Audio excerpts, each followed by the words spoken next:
पानी पर लिखी कहानी।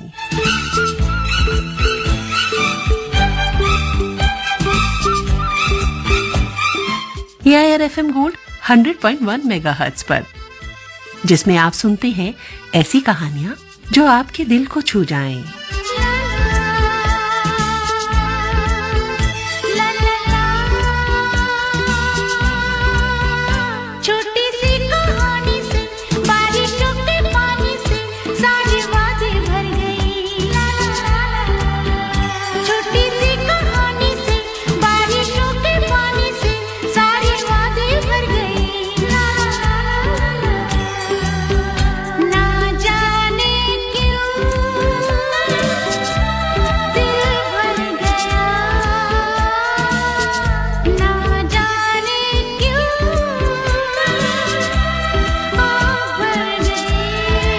पानी पर लिखी कहानी AIR FM गोल्ड 100.1 मेगाहर्ट्ज पर।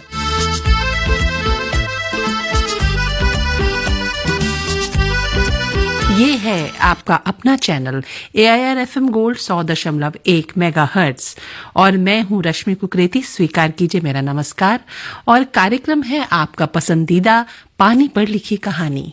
आज इस कार्यक्रम में हम जो कहानी आपको सुनवाने जा रहे हैं उसका शीर्षक है अंजलि और इसे लिखा है रश्मि रविजा ने। दोस्तों, जिंदगी आसान नहीं होती। अंजलि बहुत कुछ करना चाहती है, जिंदगी में आगे बढ़ना चाहती है, लेकिन कुछ ऐसी घटनाएं घटती हैं कि उसकी जिंदगी एक जगह स्थिर होकर रह जाती है। वहाँ होती है निराशा, वहाँ होता है गहन अंधकार, लेकिन उस अंधकार में हाथ थामकर जो उजाले की ओर लेकर चलता है वो होता है सच्चा दोस्त। कुछ ऐसी ही रूपरेखा है इस कहानी की। आइए सुनते हैं पानी पर लिखी कहानी अंजलि।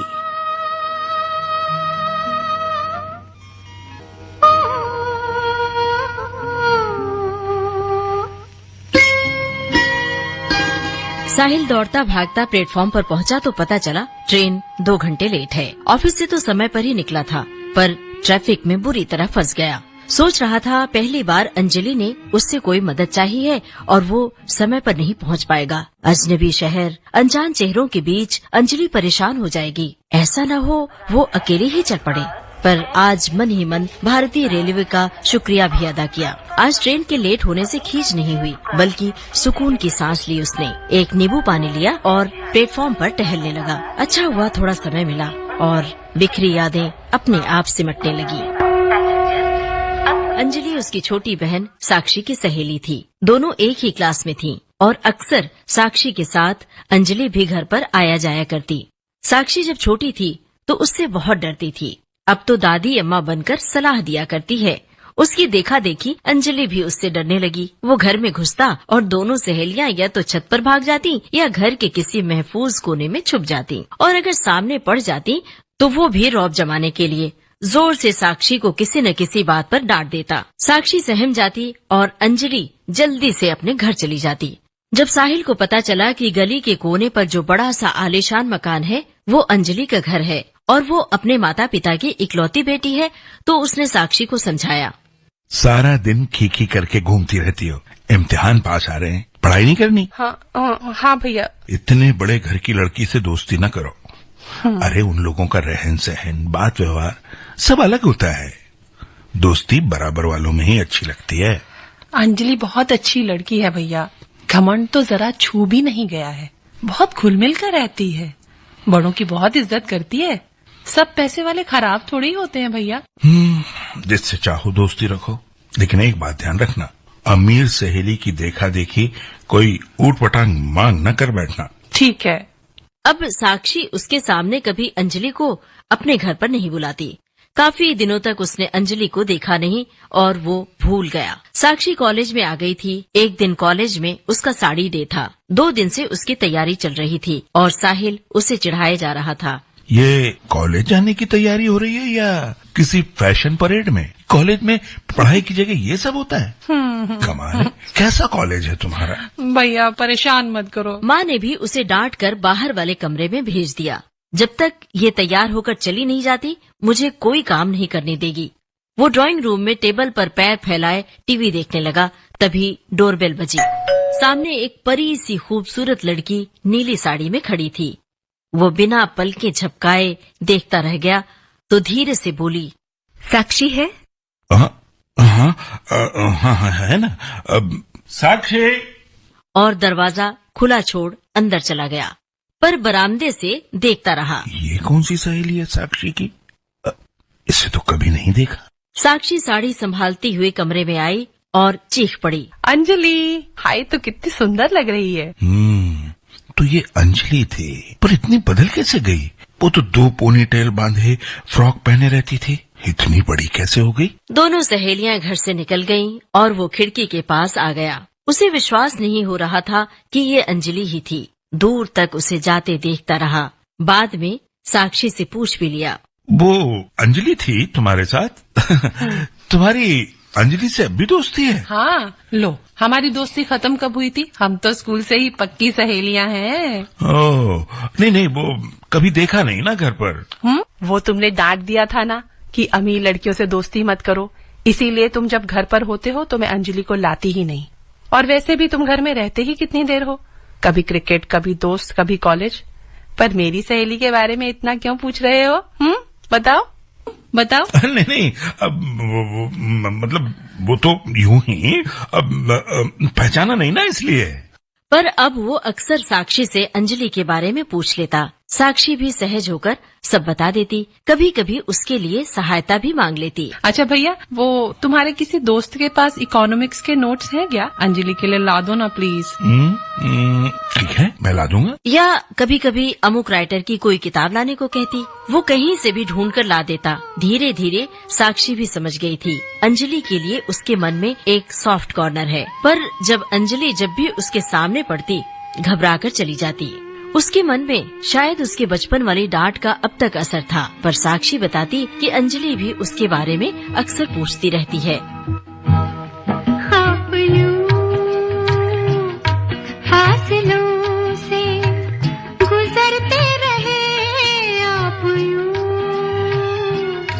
फासलों से गुजरते रहे, दिल से कदमों की आवाज़ आती रहे, आहटों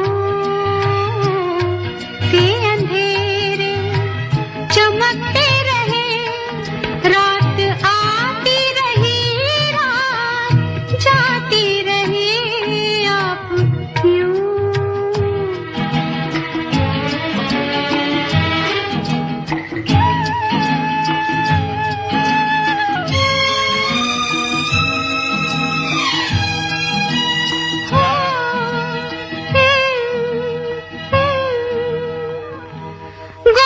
गुनगुनाती रही मेरी तन्हाइयाँ,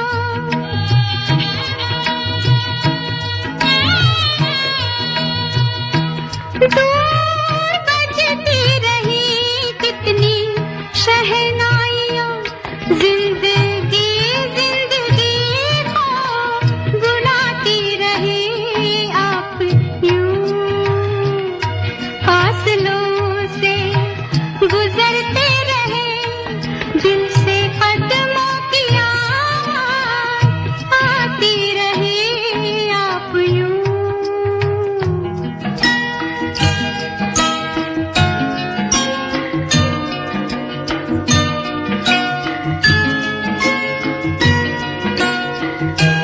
कतरा कतरा पिघलता रहा आसमां,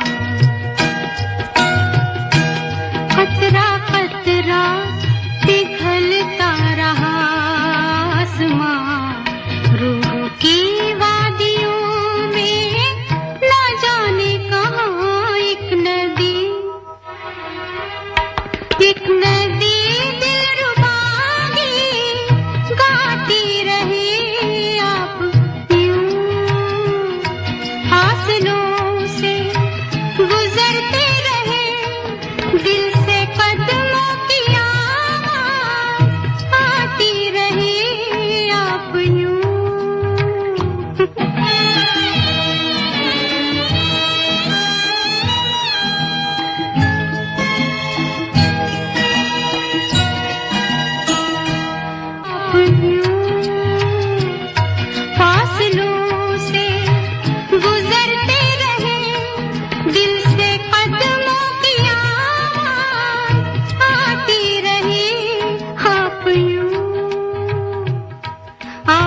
पता था अंजलि और उसका कोई मेल नहीं। जब पढ़ाई खत्म कर उसे एक अच्छी नौकरी मिल गई, तब साक्षी ने ही बात शुरू की। भैया, अंजलि की शादी की बात चल रही है। तुम भी तो कितनी अच्छी जॉब में हो। अंजलि बहुत बहुत अच्छी लड़की है। कितना अच्छा हो अगर अंजलि हमारी भाभी बन जाए। साक्षी बहुत पटर पटर बोलने लगी है तुम। ऐसा कुछ नहीं है, और मैं तो अभी 4-5 साल तक शादी की बात सोच भी नहीं सकता। क्यों भला? अरे बहुत से काम निपटाने हैं, घर की मरम्मत करवानी है, रिनोवेट ही करवाऊंगा मैं तो पूरा। और हाँ, गाड़ी लेनी है, मम्मी पापा को पूरा देश घुमाना है, लोन चुकाना है, और सबसे बड़ी बात तेरी शादी करनी है। अभी बहुत वक्त है साक्षी। पर तब तक अंजलि के पेरेंट्स इंतजार थोड़े ही करेंगे। इसीलिए तो कह रहा हूँ, फिजूल की बातें सोचना छोड़ दे।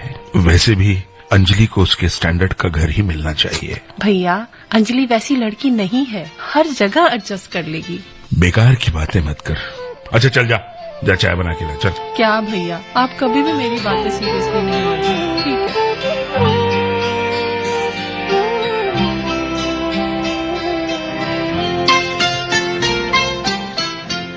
अंजलि उसे अच्छी लगती थी। माँ और साक्षी से उसकी तारीफ भी सुनता रहता था। अब कॉलेज खत्म होने के बाद उसकी आवारागर्दी भी कम हो गई थी। वीकेंड्स पर अक्सर घर पर ही होता। अंजलि कभी रास्ते में मिल जाती, कभी छत पर से नजर आ जाती। साहिल को देखते ही अंजलि के चेहरे पर एक घबराहट सी छा जाती। उसके बालों की जड़ें पसीने की नन्ही नन्ही बूंदों से लद जाती और लाल चेहरा लिए वो कतरा कर निकल जाती।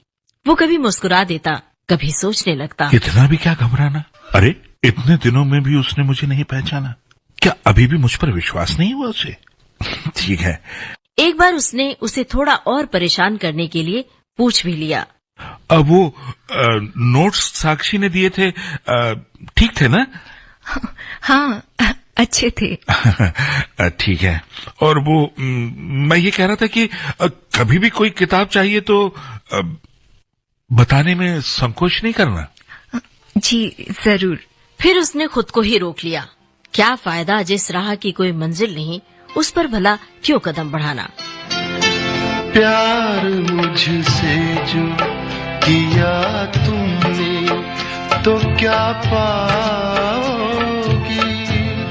प्यार मुझसे जो किया तुमने तो क्या पाओगी।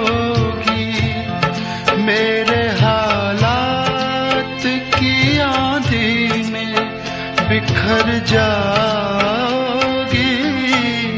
प्यार मुझसे जो किया तुमने तो क्या पाओगी।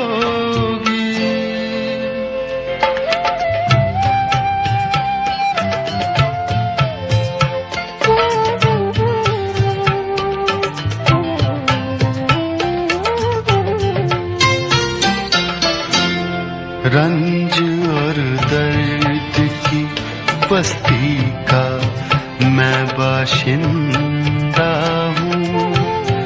ये तो बस मैं हूँ कि इस हाल में भी जिंदा हूँ। ख्वाब क्यों देखूं वो कल जिस पे मैं शर्मिंदा हूँ। मैं जो शर्मिंदा हुआ तुम भी तो शर्माओगी। प्यार मुझसे जो किया तुमने तो क्या पाओगी।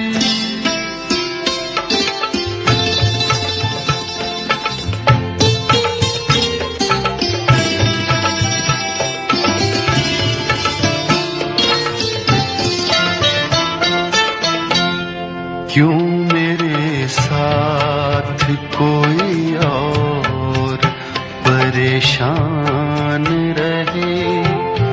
मेरी दुनिया है जो वीरान तो वीरान रहे।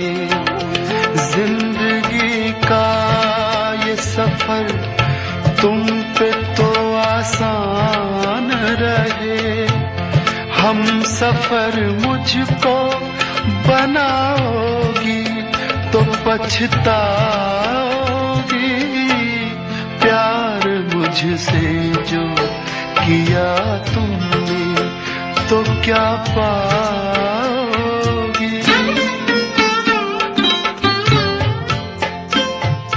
आवाज की दुनिया के दोस्तों, आप सुन रहे हैं कहानी अंजलि। ये कहानी आपको कैसी लग रही है? हम चाहेंगे आप इसके बारे में हमें संदेश लिखकर बताएं। आपको हमारा एफएम गोल्ड का व्हाट्सएप नंबर तो मालूम ही है, 9868868753 यानी कि 9868868753। और हमारा ईमेल एड्रेस भी आपको मालूम ही है, एक बार फिर बता देती हूँ, fmgoldAIRdelhi@gmail.com। fmgoldAIRdelhi@gmail.com ये हमारा ईमेल एड्रेस है।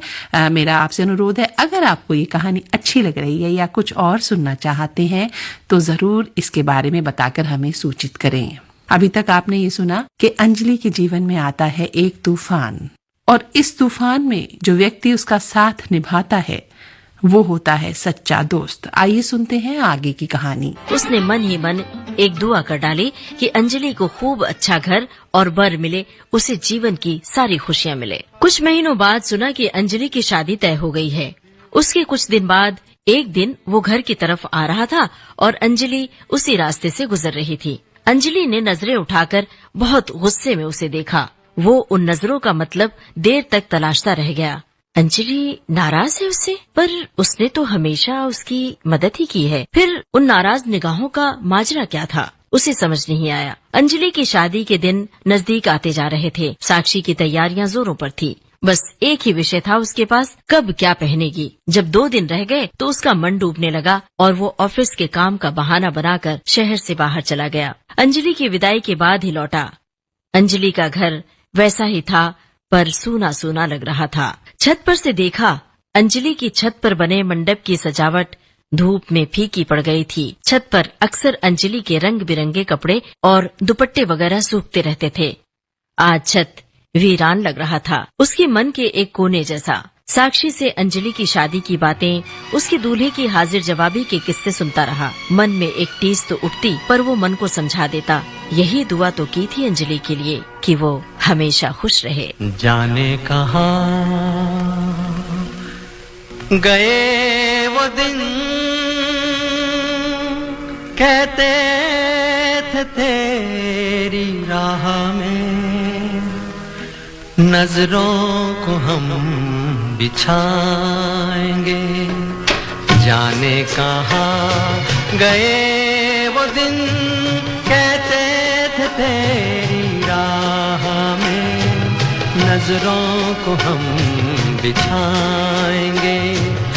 चाहे कहीं भी तुम रहो, चाहेंगे तुमको उम्र भर, तुमको न भूल पाएंगे।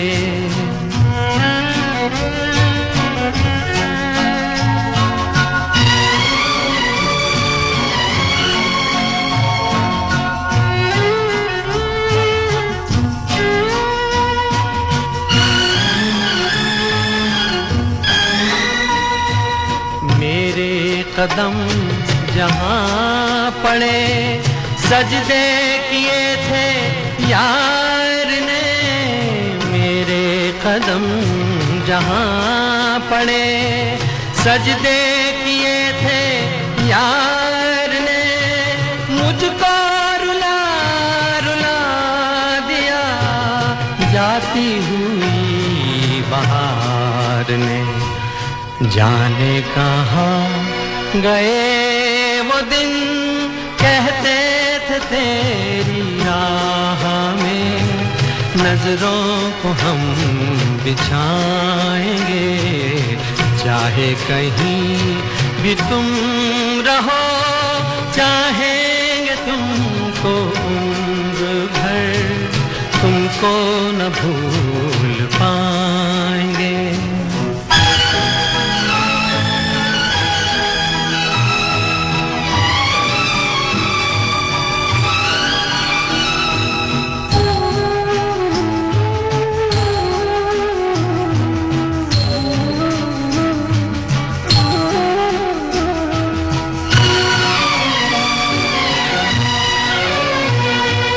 अपनी नजर आजकल दिन भी अंधेरी रात है, अपनी नजर में आजकल दिन भी अंधेरी रात है, साया ही अपने साथ था, साया ही अपने साथ है, जाने कहाँ गए वो दिन, कहते थे तेरी राह में नजरों को हम बिछाएंगे, चाहे कहीं भी तुम रहो, चाहेंगे तुमको उम्र भर, तुमको न भूल पाएं। 2 साल बाद साक्षी की भी शादी हो गई। साक्षी की शादी में अंजलि अपने 1 साल के बेटे के साथ शामिल हुई थी। अब उसे नौकरी करते हुए कई साल हो गए थे। उसने अपनी सारी जिम्मेदारियां पूरी कर ली थीं। पुराने घर की ऐसी काया पलट कर दी थी कि लोग पहचान नहीं पाते। माँ पापा साक्षी कब से उसके पीछे पड़े थे, शादी कर लो, शादी कर लो। रोज ही माँ कोई न कोई तस्वीर दिखाती और उस लड़की के गुण गाती, तो वो बहाने बनाकर टाल देता। पर अब कोई बहाना भी शेष नहीं बचा था। उसने भी हाँ कहने की सोच ही ली थी कि साक्षी के एक फोन ने जैसे उसे सुन्न सा कर दिया। रोती हुई साक्षी कह रही थी, भैया जानते हो अंजलि के साथ क्या हुआ? क्या हुआ? उसके हस्बैंड। क्या हुआ उसके हस्बैंड को? He is no more. Oh no. हाँ भैया, अंजलि तो पत्थर हो गई है। आंसू भी नहीं बहते उसके, सारा दिन छत घूरती रहती है। मुझे लगता है एक बार मुझे जाना चाहिए। अंजलि के माता पिता जब भी मिलते हैं मेरा हालचाल जरूर पूछते हैं। उनके इस दुख के समय में मुझे उनसे मिलना ही चाहिए। बिल्कुल जाना चाहिए, कल ही चलना तुम मेरे साथ।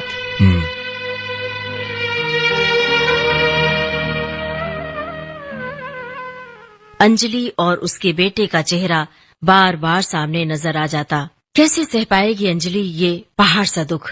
माँ को जैसी ही खबर मिली वे अंजलि के घर चली गईं। अंजलि को उसके माता पिता अपने पास लेकर आए थे। साक्षी भी अपनी सहेली का दुख बांटने आ गई थी। सुबह होते ही अंजलि के घर चली जाती, रोज रात में रुंधे स्वर में अंजलि की दशा का वर्णन करती।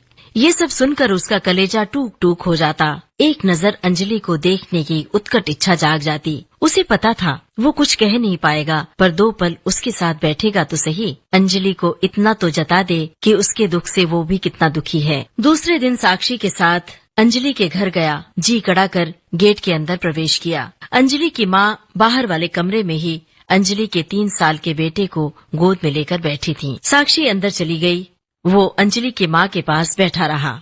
थोड़ी देर बाद अंजलि की माँ उठी, ये जानने के लिए कि अंजलि ने कुछ खाया है या नहीं।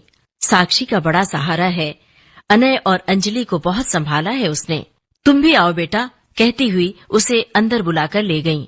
अंजलि एक कुर्सी पर निस्पंद बैठी थी। साक्षी पलंग पर अनय को एक पिक्चर बुक दिखा रही थी। अंजलि ने आंखें उठाकर उसे देखा और थोड़ी देर देखती ही रही। पत्थर सी आंखें थी उसकी, उनमें कोई भाव नहीं था, जैसे एक वीरानी सी ठहर गई हो। फिर खिड़की के बाहर नजरें टिका दी अंजलि ने। अंजलि की माँ ने साक्षी से पूछा, अंजलि ने खाया कुछ? खाया क्या, छुआ भर है। अंजलि की माँ ने ही दूसरी कुर्सी खींचकर उसे बैठने के लिए कहा। साहिल अपनी हथेलियों को घूरते हुए जड़ बना बैठा रहा, कुछ भी बोल नहीं पाया। अंजलि खिड़की से बाहर देखती रही। अनय ही उसे शांत बैठा देख अपनी किताब उसके पास लेकर आ गया। वो बाहर निकल आया और एक संकल्प लिया, इन वीरान आंखों में नए सपने उगा कर रहूंगा। कुछ दिनों बाद साक्षी भी चली गई, पर वो सुबह शाम अंजलि को फोन करती और उसे भी अंजलि का हाल चाल पता चलता रहता। साहिल ने साक्षी से ही अंजलि को आगे पढ़ने के लिए प्रोत्साहित करने को कहा, पर साक्षी का कहना था अंजलि बिल्कुल तैयार नहीं है। आखिर एक दिन अंजलि से वो मिलने गया। अंजलि, तुम ऐसे कर लो, देखो घर से बाहर निकलोगी तो दिल भी बहलेगा। नहीं, मेरा पढ़ने में मन नहीं लगेगा और पापा भी कहते हैं अभी रहने दो। अरे लेकिन अगले महीने सेशन शुरू होने वाले हैं, अभी एडमिशन नहीं लिया तो फिर पूरा 1 साल रुकना पड़ेगा। जरा सोचो अंजलि, तब तक क्या करोगी? ऐसे ही दुख में डूबी रहोगी। तुम मेरी बात नहीं मानोगे। देखो साहिल, आगे पढ़ने में मेरी कोई रुचि नहीं है। मुझे नौकरी करने की जरूरत नहीं है। इतना है मेरे पास कि आने के भविष्य के लिए सोचना नहीं पड़ेगा। नौकरी के लिए कह कौन रहा है? अरे वो तो बात की बात है, अभी एडमिशन तो ले लो।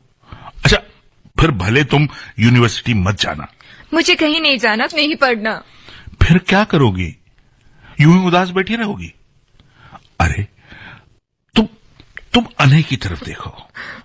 तुम्हें इस तरह उदास देखकर उसका बचपन कैसे गुजरेगा? उसे भी एक हंसती मुस्कुराती मम्मी चाहिए कि नहीं चाहिए?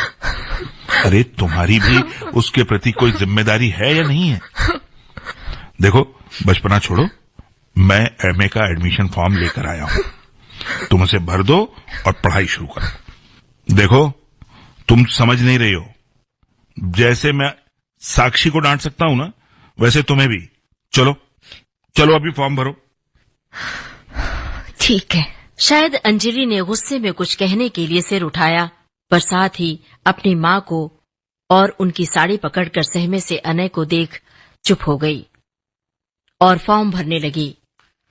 साहिल पता करता रहता कि कब से क्लास शुरू होने वाले हैं, और जब क्लास शुरू हो गए तो उसने साक्षी को बुलवा लिया।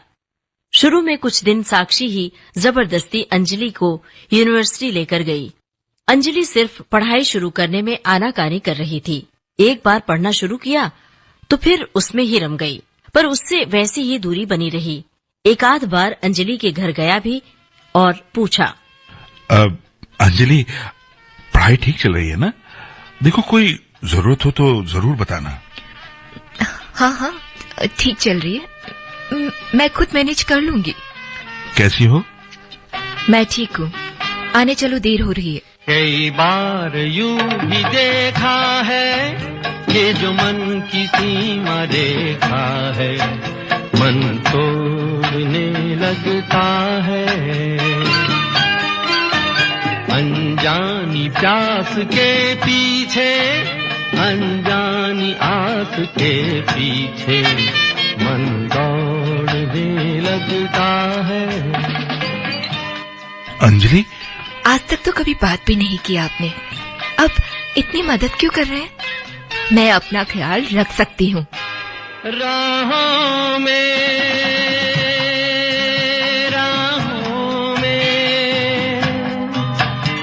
जीवन की राहों में जो खिले हैं फूल फूल मुस्कुरा के,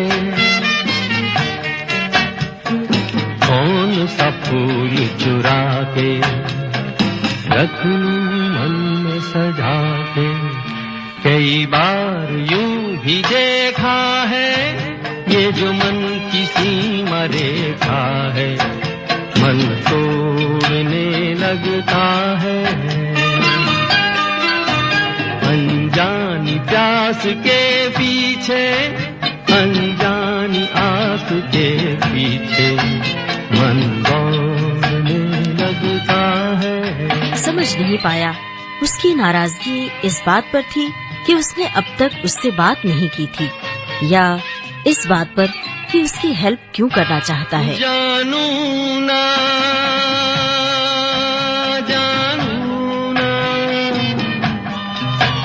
उलझन ये जानू ना, सुलझाऊं कैसे कुछ समझ ना पाऊं,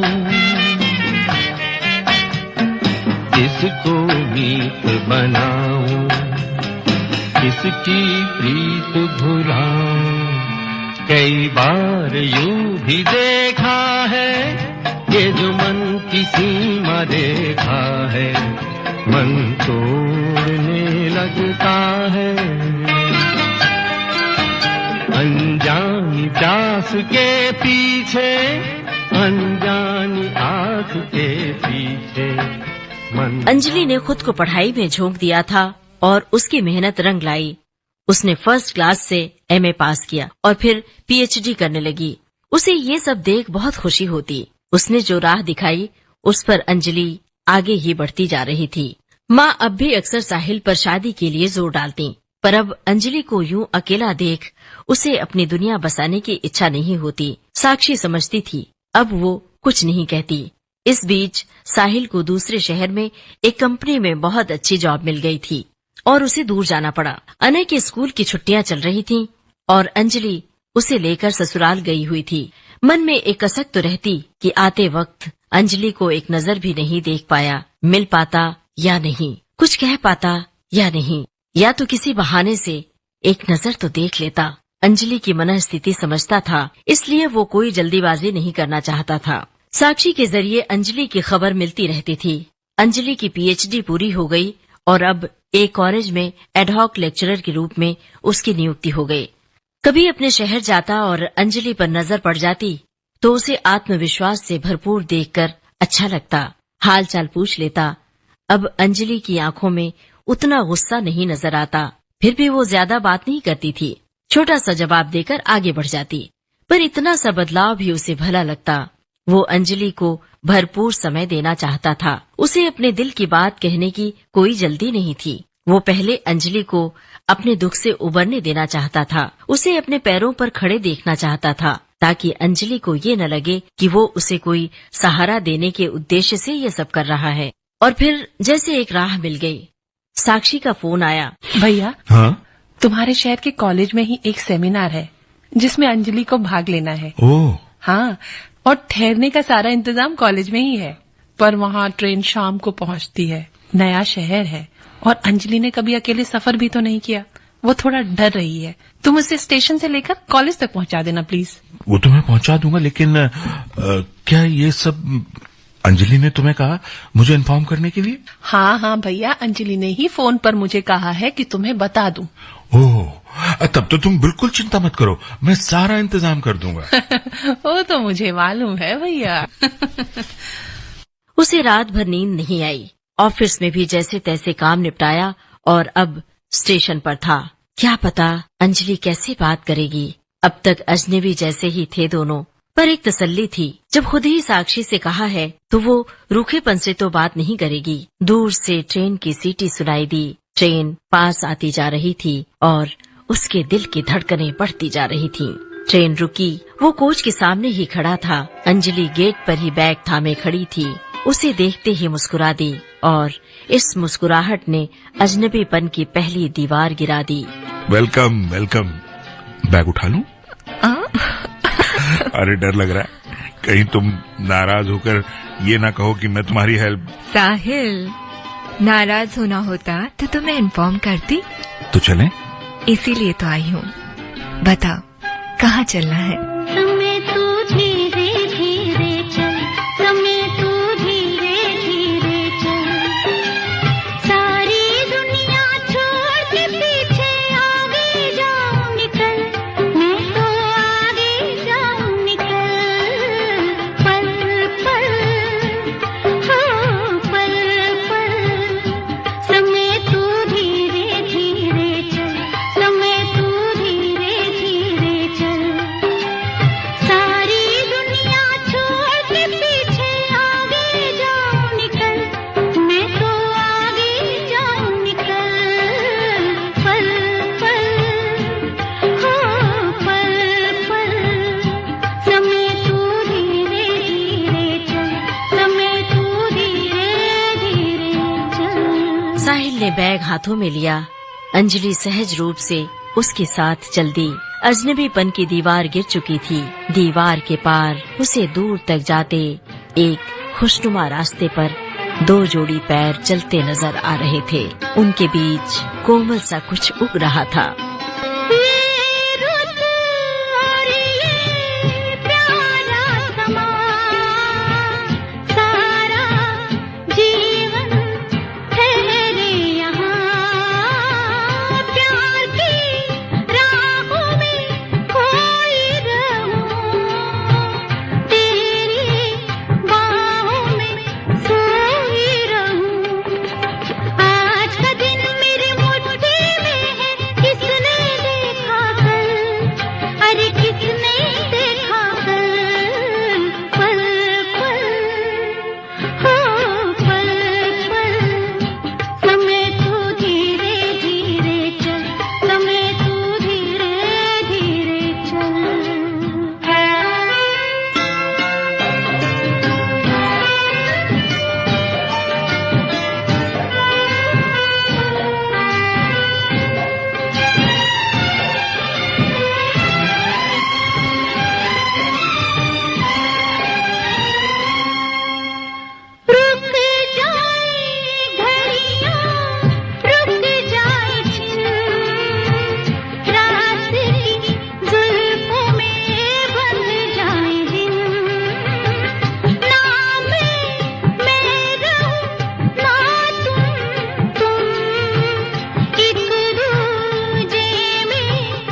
समय तू धीरे धीरे चल, समय तू धीरे धीरे। दोस्तों, अभी आप सुन रहे थे पानी पर लिखी कहानी अंजलि, जिसे लिखा था रश्मि रवेजा ने। ये कहानी आपको कैसी लगी दोस्तों, इसके बारे में आप हमें सूचित कर सकते हैं। हमारी ईमेल आईडी है fmgold@airdelhi@gmail.com और हमारा व्हाट्सएप नंबर आपका वही जाना पहचाना 9868868753 9868868753। आप हमें अपने संदेश इस ईमेल और इस नंबर पर भेज सकते हैं। हमें आपके संदेश की प्रतीक्षा रहेगी। दोस्तों, आप किस तरह की कहानियां सुनना चाहते हैं ये भी मैं जानना चाहूंगी। भेज दीजिए हमें एक ईमेल, एक संदेश। और इसी के साथ हम ये कार्यक्रम यहीं समेटते हैं। रश्मि कुकरेती को दीजिए आज्ञा। नमस्कार।